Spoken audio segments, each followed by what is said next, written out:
My wife and I are very happy to be with you, brothers and sisters, this weekend, and it's good to see so many of you here tonight to hear a discussion. As Brother Jones just mentioned, the title is How to Resist Negative Thinking.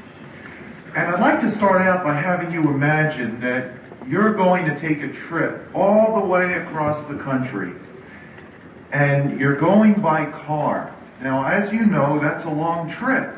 And to make that trip successfully, your car has to be in good shape. So before starting out, you check everything over carefully. You make sure the engine runs smooth. But what happens if you forget to check something as simple as the condition of your tires? What happens if they aren't fully inflated? Well, you know what happens. Somewhere along the road, they'll wear down, wear out, and then blow out. As Jehovah's Witnesses, we're involved in a long-range trip that will take us into the new world. To make that trip, we have to be in good shape spiritually. So before we're baptized, we give our engines an overhaul, so to speak. We tune ourselves up doctrinally, morally, spiritually. We get our engines running in field service, meetings, personal study, prayer, and so forth. But one area that often goes unchecked is our thinking. Negative thinking is as dangerous as underinflated tires. Proverbs 24:10 says, "Have you shown yourself discouraged in the day of distress? Your power will be scanty."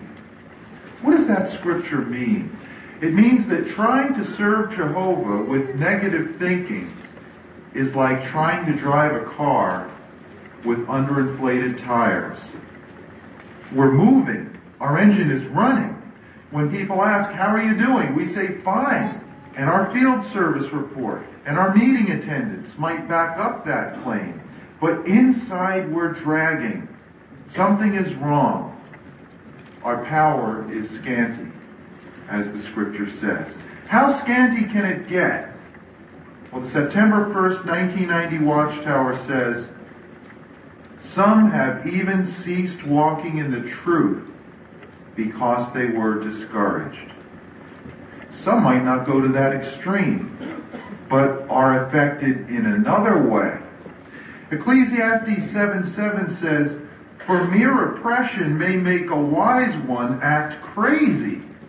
You notice there, it doesn't say that oppression means that you are crazy, but it says that you can act crazy when you're under oppression.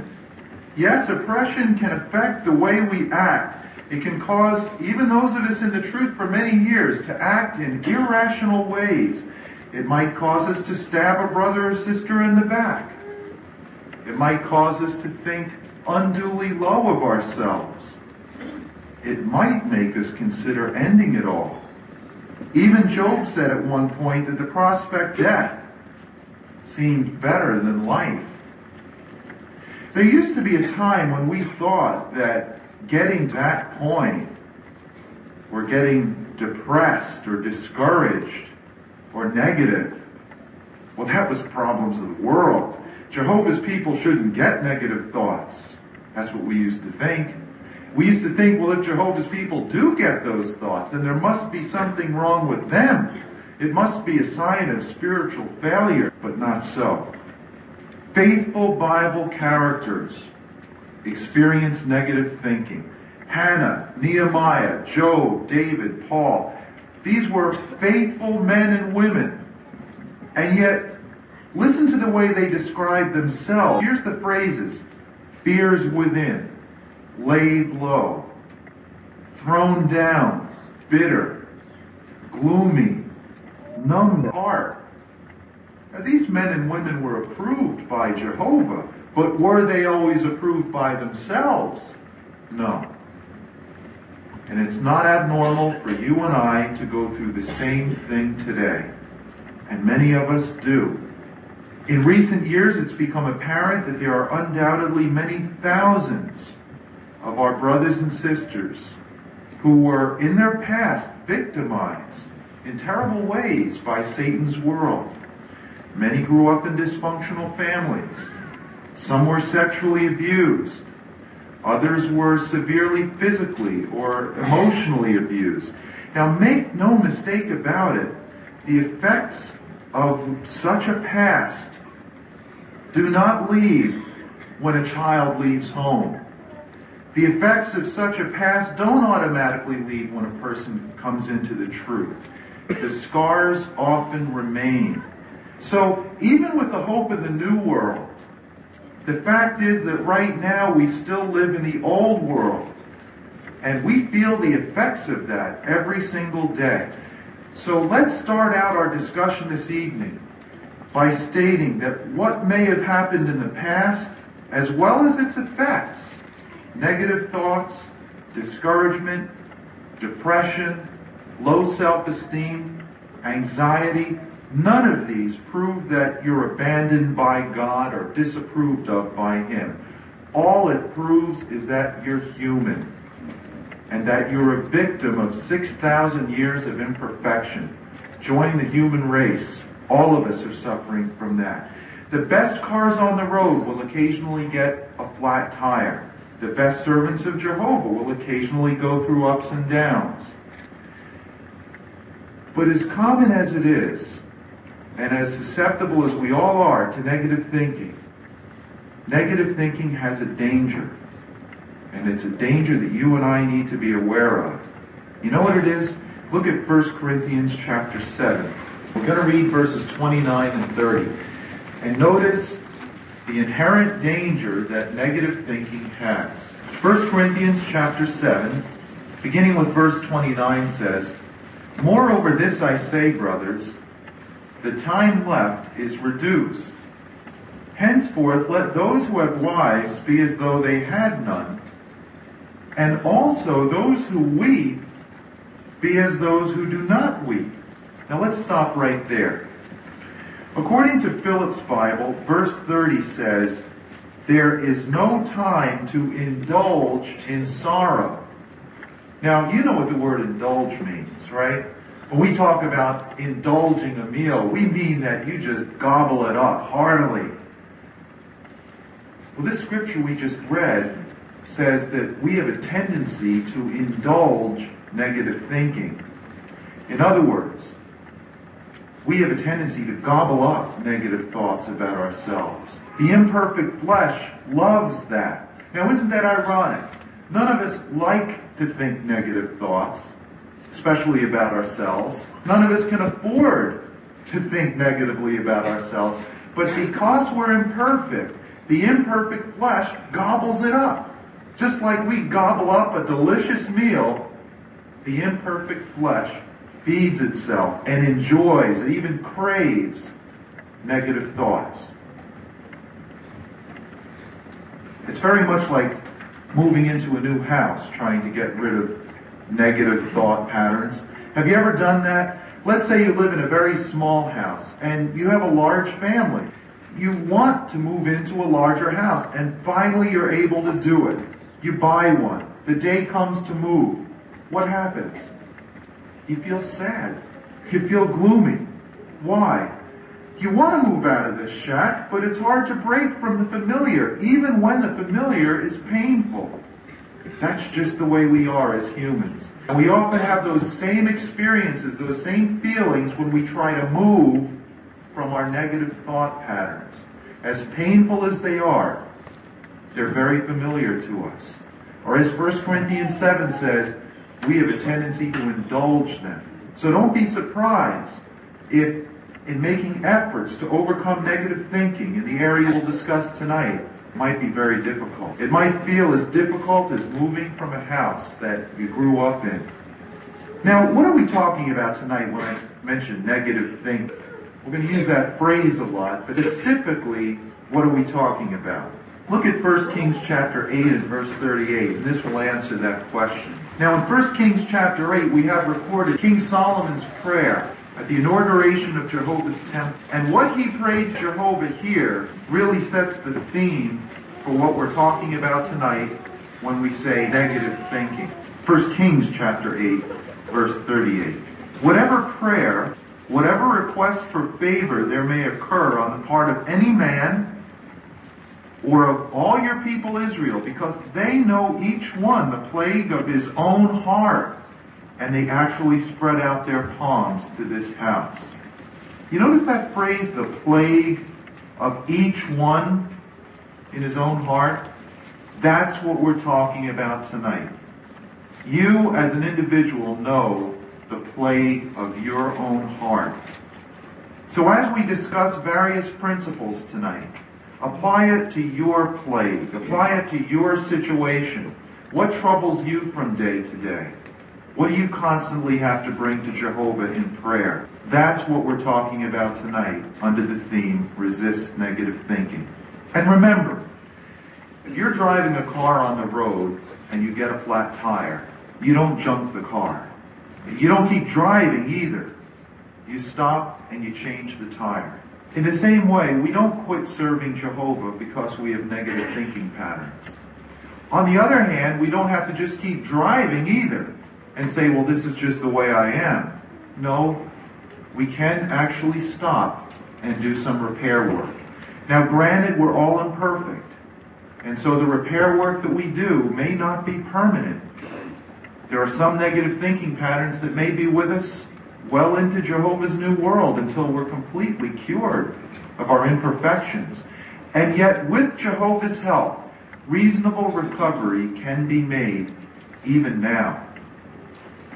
The first step is to recognize the causes of negative thinking. And there are three that we're going to discuss tonight. Here's what they are. Number one, our circumstances. Number two, our weaknesses. And number three, our past. First, let's talk about our circumstances. Now, everyone has some circumstances in their life that are negative, circumstances they would like to change. Some of those circumstances are trivial, their height, their weight, their hair. And others are more serious.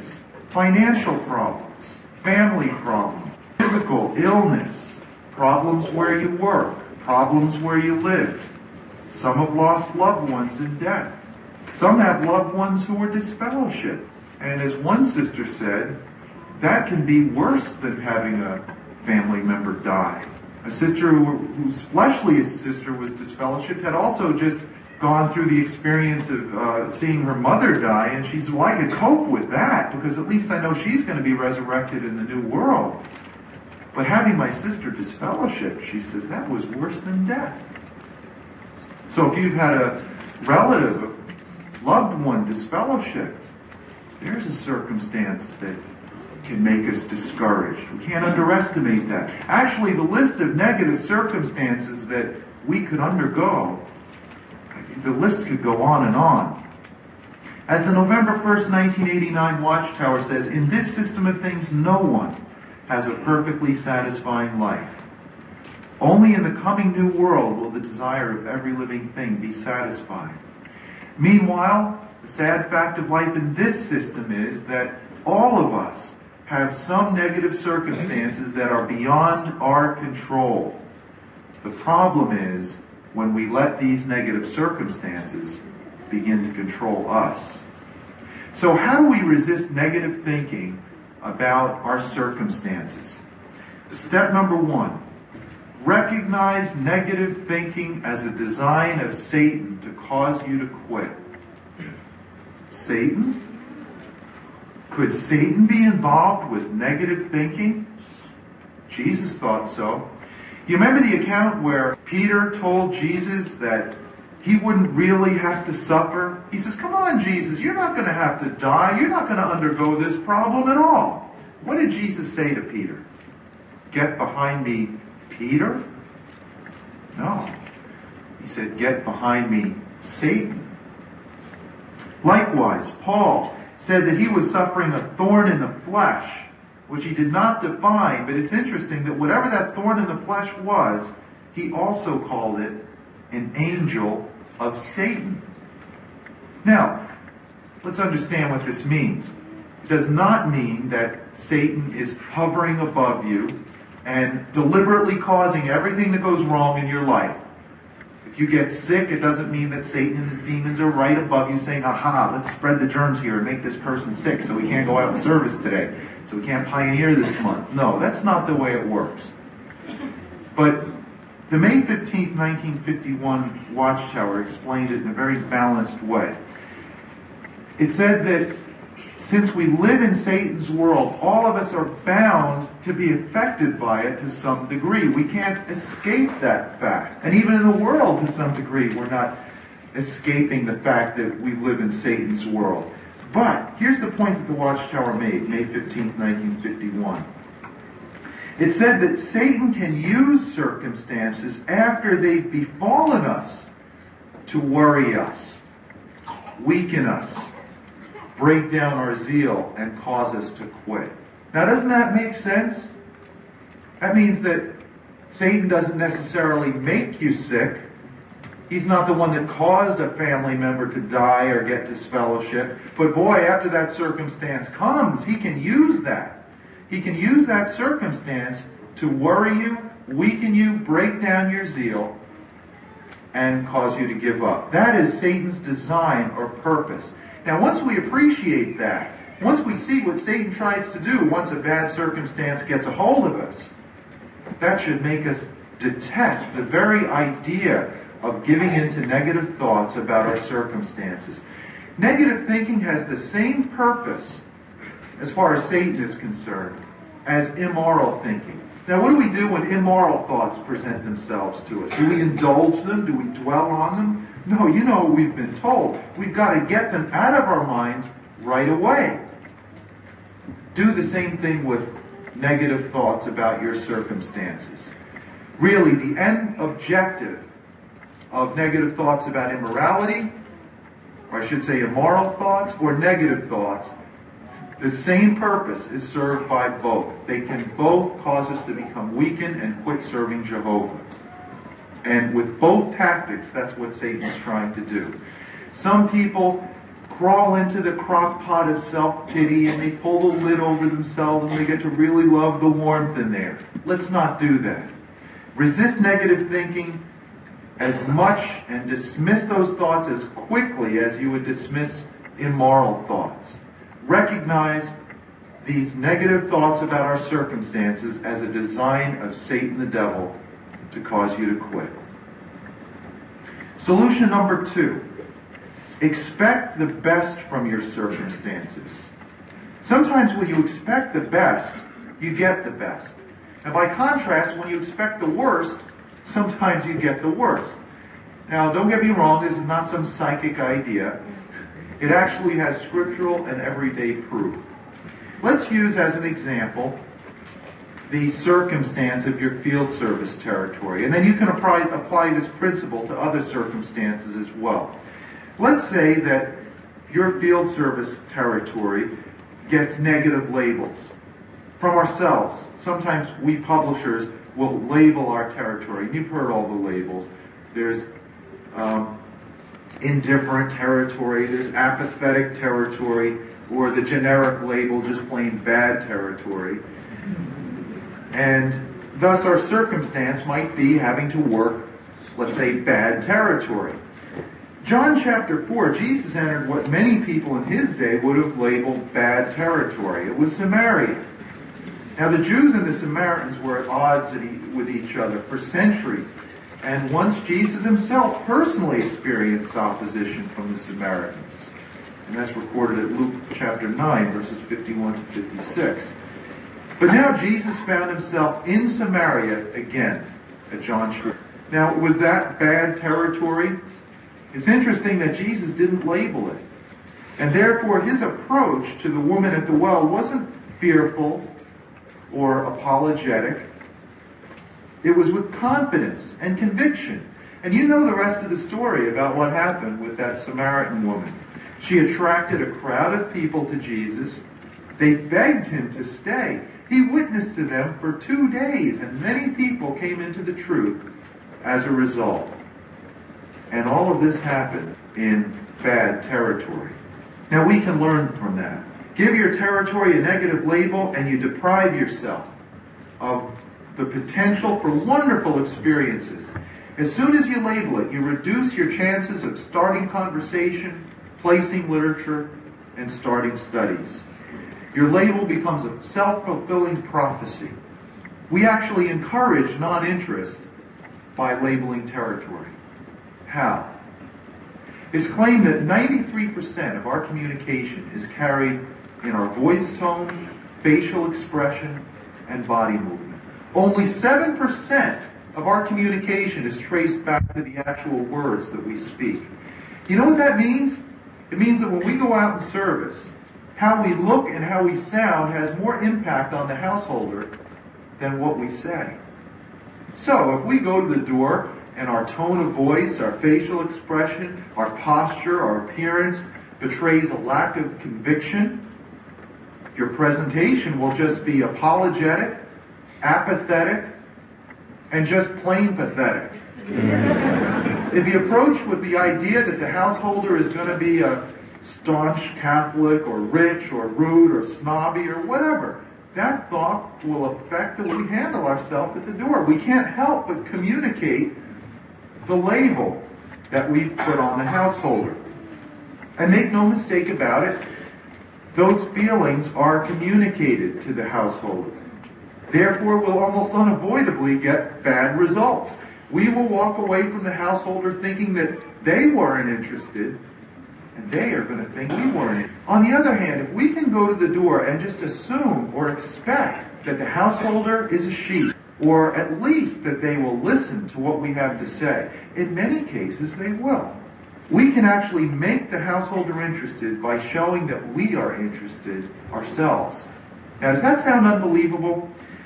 Back in the 1960s, Dr. Robert Rosenthal of Harvard University conducted a famous experiment in what he called the expectations theory. And this experiment proved the impact that our expectations have on actual results. Here's how the experiment went. At the beginning of the school year, the principal called 3 teachers into his office. And the principal told these teachers, "We feel that you're the best teachers in this school. And as a reward, we're going to give you the best, highest IQ students in the school for the coming year." And he said, "Don't tell the students anything about this. Don't tell their parents. This is just a reward for you because you're the best teachers. Just teach them the way you normally do." So that's what the teachers did. At the end of the school year, these students' grades were 20 to 30% above the rest of the school. Not only that, but they led the whole school district in academic accomplishment. The teachers were called in and told, "You did an excellent job with these students." Well, the teacher said, "It was easy. You gave us the best students in the school." And then they were told, "Well, no, that was just an experiment. Those children were chosen at random. They weren't gifted at all." Well, then you know what the teachers thought. They said, "It must be us. After all, you told us we're the best teachers in the school." And then they were told, "No, that was part of the experiment too." They said, "Your names were chosen out of a hat." Now think about that. Average class, average teachers, way above average results. How do you explain it? The only thing exceptional was the teachers' expectations. And interestingly, the expectations were based on totally false information. And yet still the students excelled. They got what they expected to get. Positive expectations can bring positive results. Now let's apply that to our field service.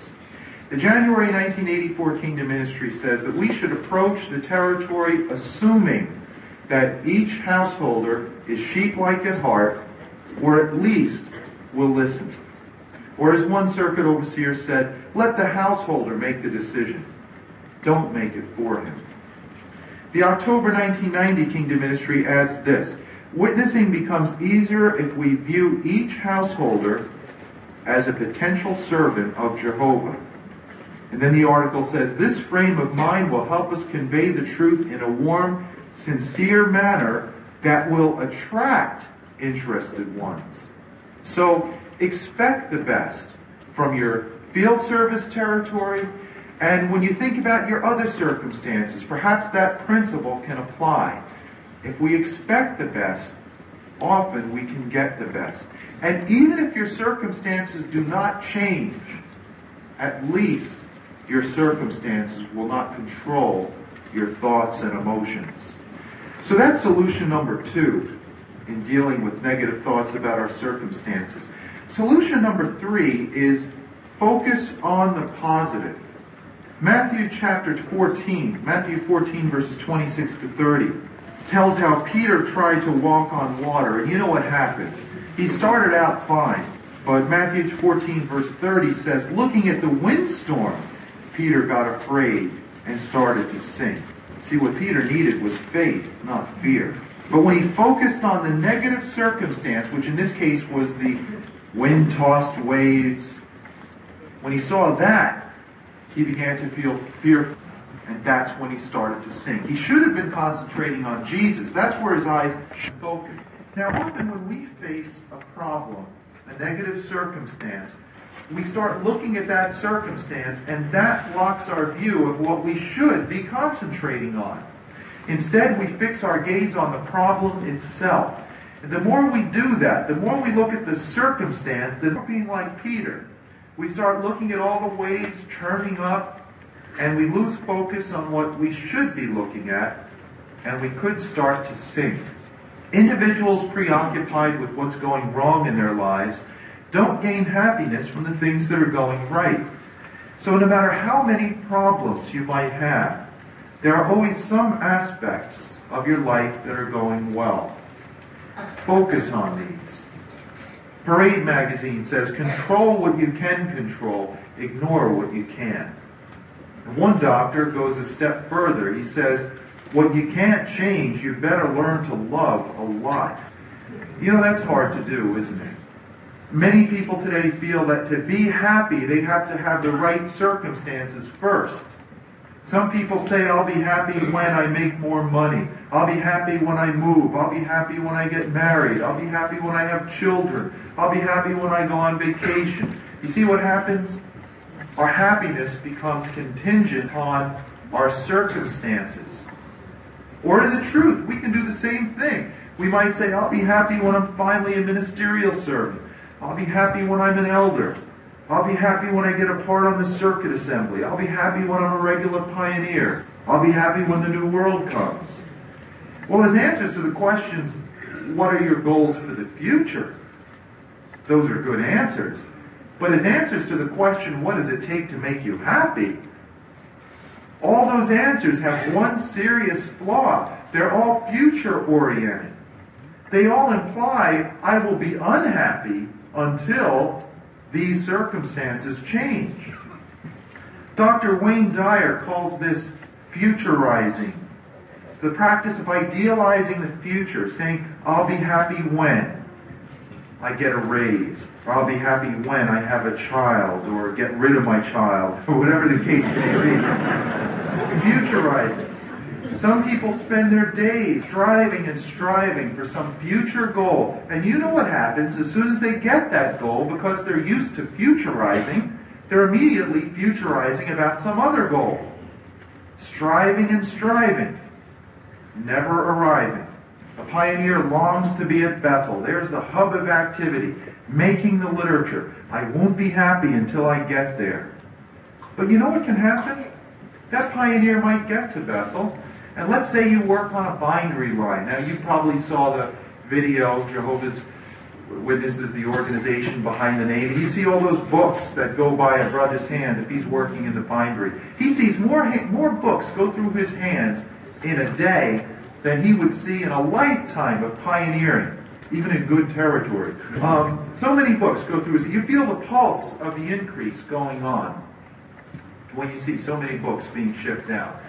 But you know what can happen to a futurizer who said, I won't be happy until I get there?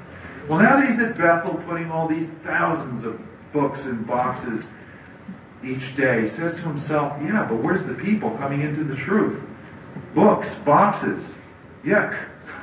Where's the people? I'll be happy when I'm pioneering again.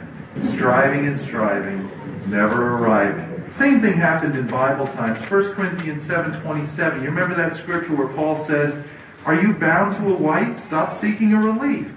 Oh, release. Same thing. And then he said, are you loose from a wife? Stop seeking a wife. But you see what was happening there? The single wished they were married, and the married wished they were single. Nobody was happy. They were all wishing they had the other circumstance. So this shoots down that idea that your circumstances have to be right before you'll be happy. No, don't accept that thought. Don't be a futurizer. And when you do start to futurize or think I'll be happy when, stop it right away. Replace it with something positive. Paul said, whatever things are chaste, lovable, well spoken of, praiseworthy, continue considering these things. That's Philippians 4:8. You notice Paul didn't say there that everything in your life is lovable and everything in your life is praiseworthy. He just said continue considering the things that are. So focus on the positive. Don't let adversities blind you to the pleasant things that are taking place right before your eyes. The fact that you're in the truth, and the fact that there's billions of people on the earth today and only 4 million are serving Jehovah, and you're one of those, there's a positive circumstance that we can focus on. And don't let adversities blind you to the whole picture of what's happening in your life, which really is positive. Jonah was like that. Jonah had a whole nation of people he was preaching to. They all accepted his message in the end. And yet he disqualified all that. No, that doesn't count. He was miserable.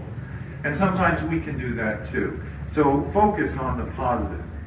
Now that we've discussed how to resist negative thinking about our circumstances, let's go on to the second cause of negative thinking, and that is our weaknesses. How dangerous is negative thinking about our weaknesses?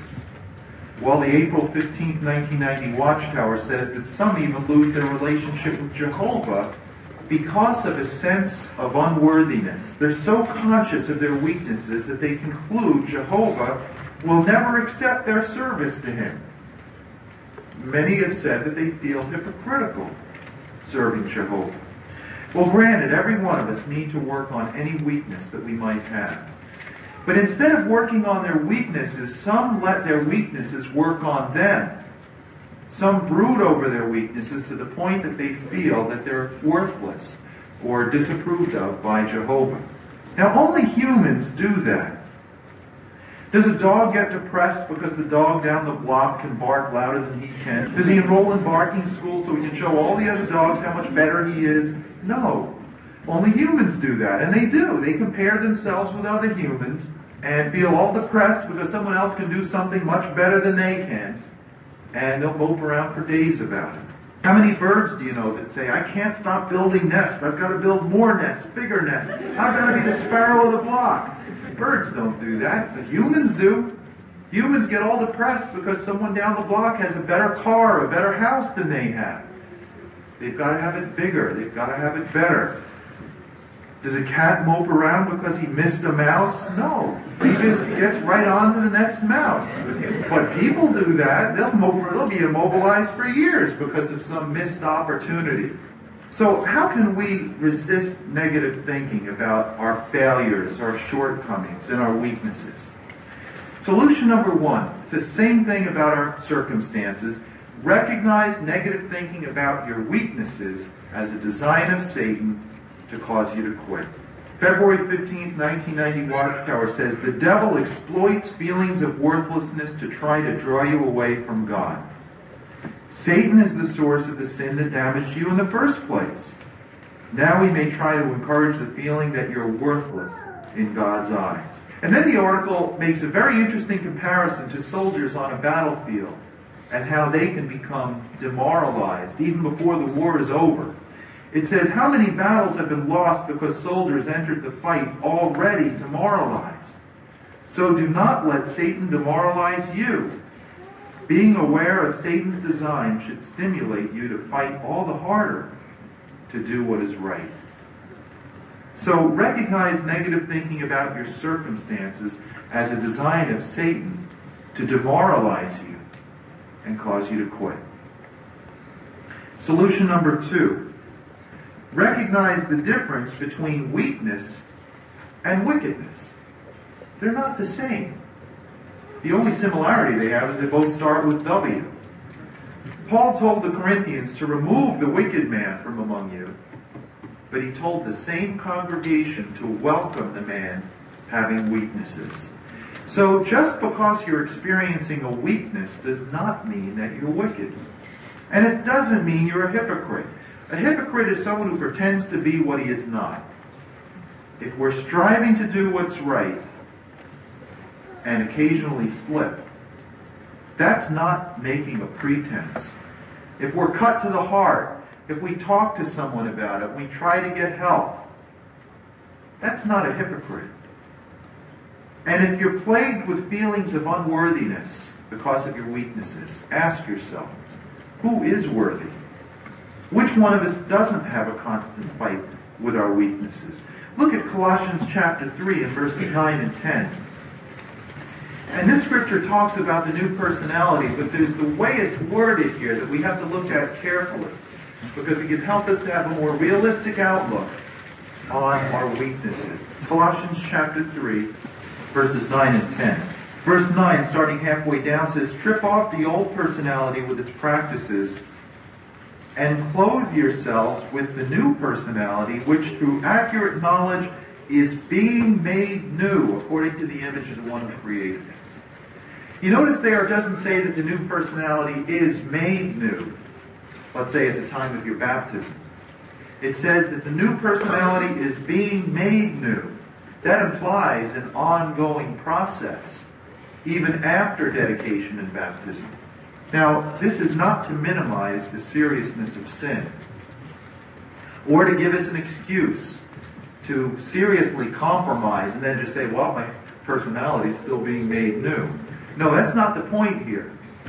But it does help us not to be unreasonably critical of ourselves.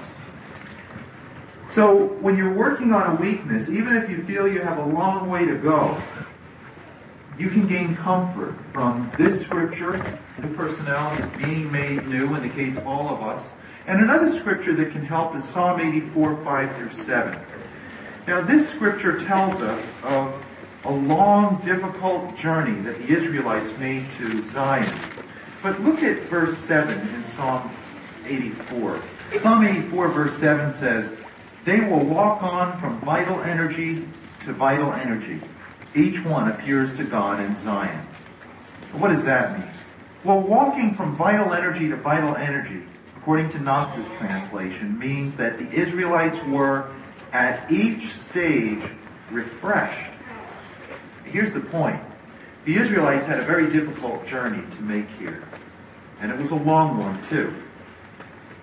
But they weren't just concerned about getting to the end of the journey. They were refreshed at each stage. Now, how can we apply that principle when it comes to working on a personal weakness? Well, it's been said that success is a journey, not a destination. In other words, we can't always be so concerned about getting to the end goal that we forget to enjoy the process of getting there. If you were going to drive across the country, you'd be foolish to just floor the pedal and say, I won't be happy until I get to California. No, there's a lot of nice scenery along the way. And even though your goal is to get there, you can enjoy the trip. In the same way, let's not be so obsessed with perfection that we forget to look at the scenery along the way. Let's be like the Israelites, refreshed at each stage of progress. That means every day in prayer we can tell Jehovah that we're happy with the progress we've made to this point. And we're determined to move forward.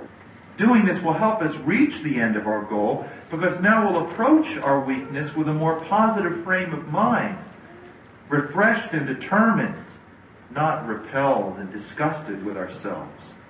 So recognize the difference between weakness and wickedness. Continue to work on your weaknesses with confidence, being refreshed at each stage of progress. Solution number 3, don't label your weaknesses. As with labeling your circumstances, labeling a weakness becomes a self-fulfilling prophecy.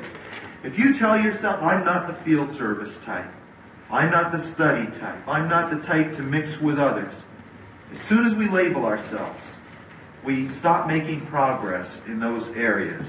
I'm not that type is the license to stop conquering a weakness.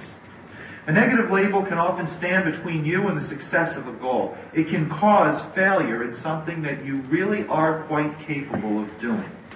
Let's take an example of that. Look at Jeremiah chapter 1 and verse 6. And this scripture will show us that it's not the assignment we're given to do, it's our attitude toward it that often determines whether we'll be successful at it. Jeremiah chapter 1 and verse 6. Here Jeremiah says to Jehovah, "Alas, O sovereign Lord Jehovah, here I actually do not know how to speak." Here comes the label. "For I am but a boy." Now, what did Jehovah say to that label? It's interesting that Jehovah did not take back what Jeremiah said. He didn't say, "Well, no, you're not a boy." He said, "Do not say, I am a boy," in verse 7. "But to all those to whom I shall send you, you should go." The book Pulling Your Own Strings says, if you believe that you can't do something, you will also believe that others see you that way, and you will act that way, and even be that way. Isn't that what almost happened to Jeremiah? Same thing happened to Moses. He was given his commission. His first response was to label himself. Exodus 4:10, he says, in today's English version, "I am slow of tongue." That's the New World Translation. Today's English version says, "I am a poor speaker." There was his label. And there was a payoff. With that label, it was like, I don't have to go talk to Pharaoh. That's pretty much what he was saying. Well, what did Jehovah say to Moses when he says, "I am a poor speaker"? Well, he didn't give him false flattery. He didn't say, "Oh, no, you're pretty good, you're pretty good." No. He just said, "Go." He says, "I'll be with your mouth. I will teach you what you ought to say." But listen what happened here. You have Moses and Jeremiah, two of the most outstanding men in Bible history, and yet both started out with negative labels about themselves, limiting themselves as to what they could and could not do in serving Jehovah. But Jehovah helped them overcome their self-imposed negative labels. And we can overcome those labels that we put on ourselves too. Don't limit your opportunities by labeling yourself as to what you can or can't do in overcoming a weakness. Work on your weaknesses, but don't let them work on you. The third aspect of negative thinking that we'll discuss tonight, besides our circumstances and our weaknesses, is our past. Now, many who are striving to serve Jehovah faithfully are doing so under an extremely heavy burden. And that burden is the past. Basically, the things we did before we got the truth. Or you could even say the same thing about if we've gotten the truth, left the truth, and come back. The things that happened in the past can be very, very heavy, weighing upon us. And yet we can't change the past. But it's an extremely heavy source of negative thinking with some. And then when you look at not just the things we might have done in the world, but the things that the world did to us, perhaps in childhood, when we had no control over what happened to our bodies, to our whole life. A recent Awake magazine focused on victims of child abuse. The May 22nd Awake magazine that you'll be getting in about a month will focus on the traumas of growing up with an alcoholic parent. Now, these are problems that affect people deeply, and generally it's not something that people talk to one another about in the congregation. Not generally, anyway. They might find someone close that they can confide in. But as one sister put it, she felt a bottomless pit of pain, and that's how she was serving Jehovah. So many, and the statistics are that there must be a substantial amount of Jehovah's people that carry those pits of pain due to things that happened in the past, yet they serve Jehovah faithfully. And we have to just start out by saying that those who suffer from childhood traumas are definitely to be commended as they continue serving Jehovah. And yet the effects that they feel in adulthood are very real. One sister wrote this. She says, "Now 60 years old, my life is still affected by the traumas associated with being born into a family with an alcoholic parent." A victim of childhood sexual abuse wrote this, even though it happened many years ago. 2 Corinthians 10:4 and 5 says, "The weapons of our warfare are powerful by God for overturning strongly entrenched things." And anyone who has suffered trauma from their childhood that expression means something to them because they know that the wounds that were incurred are strongly entrenched. So these problems are real. They can't be solved with simple advice to just forget about it. If you broke your leg, you couldn't forget about it. Every time you try to take a step, you feel the pain. And often those who suffer traumas from childhood are very much aware of the pain every time they try to make a step of progress. Job 9:27 and 28, today's English version. Here's what Job said about his problem. If I smile and try to forget the pain, all my suffering comes back to haunt me. And so some of our brothers and sisters who carry heavy emotional burdens really need our support. And they can identify with what Job said there. Now, the problem of your past cannot be undone in a service talk like this. And it can't be undone with one session talking to an elder. Our brothers and sisters need ongoing support when they suffer in this way. And with the help of the elders, with the help of an understanding person that we can confide in, problems such as this can be healed piece by piece. Psalm 94:19. Let's look at that together. And here's the key to dealing with feelings of depression, even suicidal thinking, which can affect a person because of things that happened in the past. Here's the key. Psalm 94:19 says it in one sentence. And this is the starting point. It says here, when my disquieting thoughts became many inside of me, your own consolations began to fondle my soul.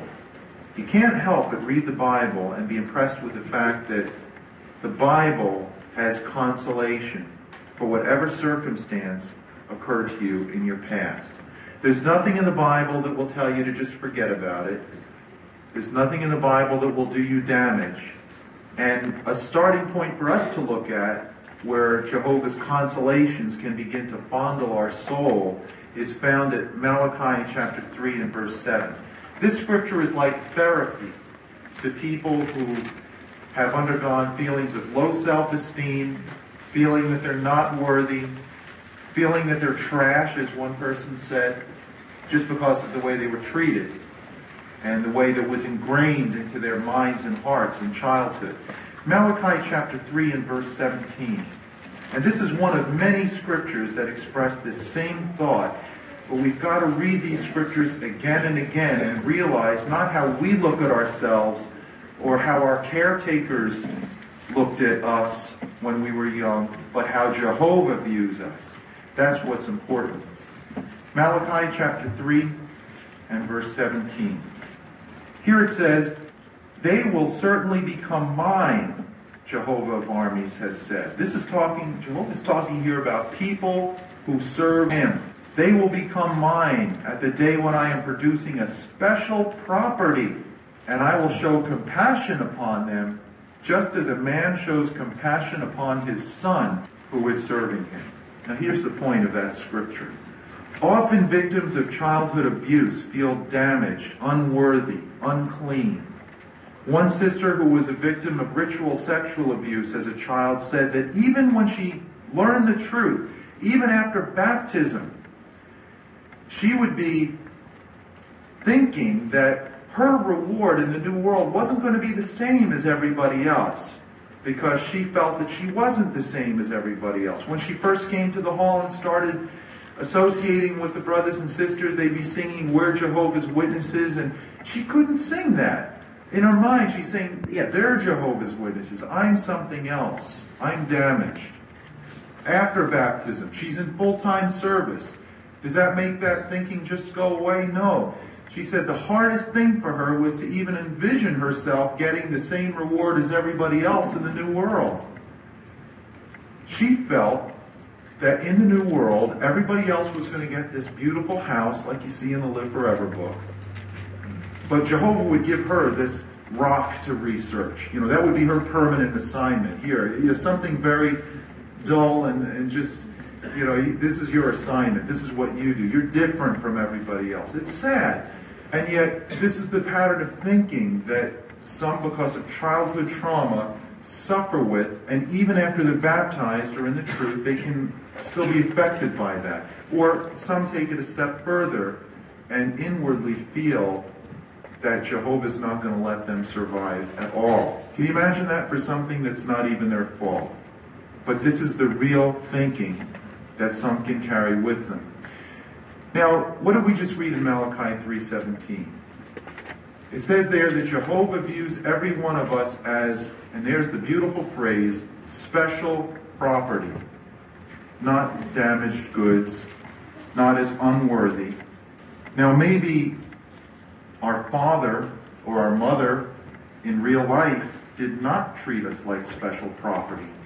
Maybe your mother abandoned you in the sense that she didn't rescue you from abusive treatment. Many find in adulthood they actually come to believe that they don't deserve rescuing, and they still don't feel worthy of it. Yet how refreshing it is to see how Jehovah views us as special property. Haggai 2:7 and 8, we won't look up, but here's some other expressions of Jehovah. Desirable things, silver and gold.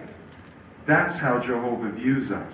More than that, Psalm 27:10 says, in case my own father and my own mother did leave me, even Jehovah himself would take me up.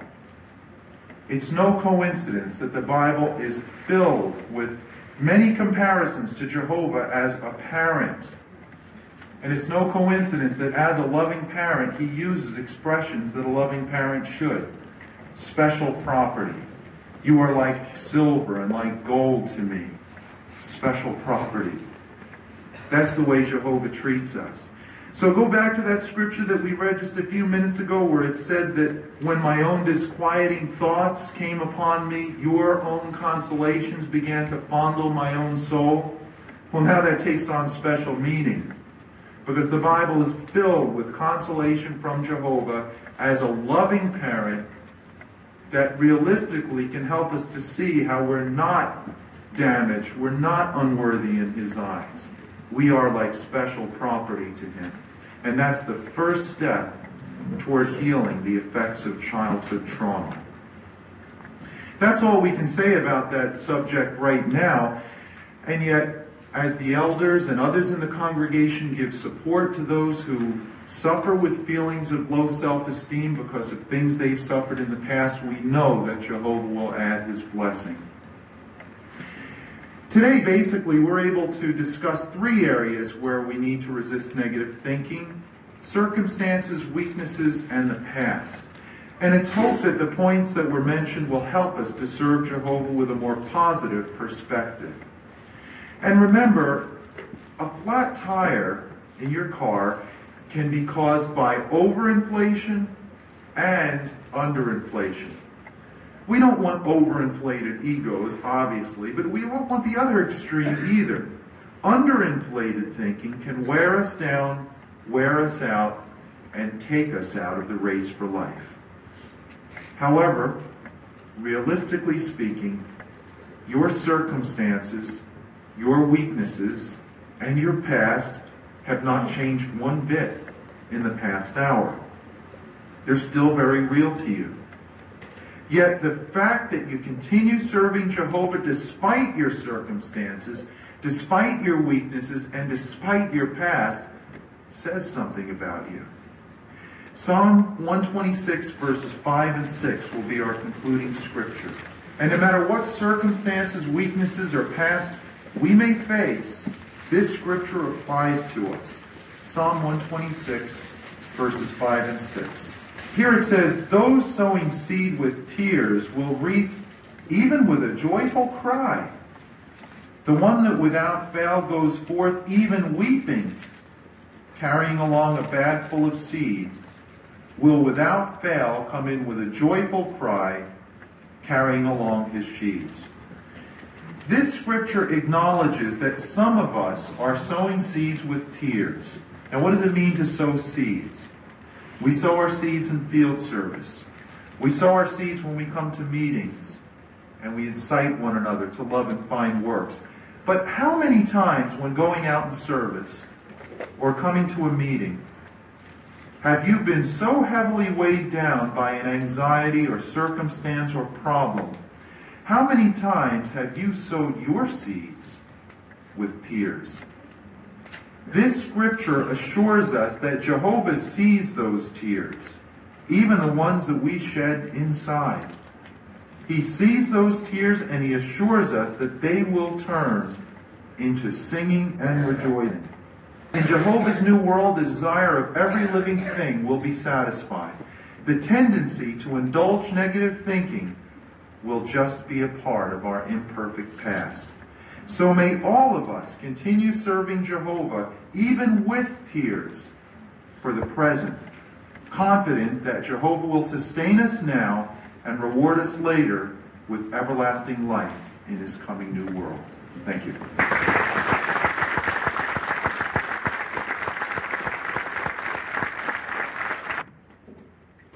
Well, Brother Alijan, by the applause and everyone in attendance, how much you all enjoyed that timely information, helping us to appreciate how we can overcome any negative thinking, helping us to also realize source these negative thoughts and how it occurs, even from carrying on our commission as preach good news to God's kingdom. And we thank you for that. Tomorrow, Brother Alijan will be with us tomorrow, the Central Congregation of Forest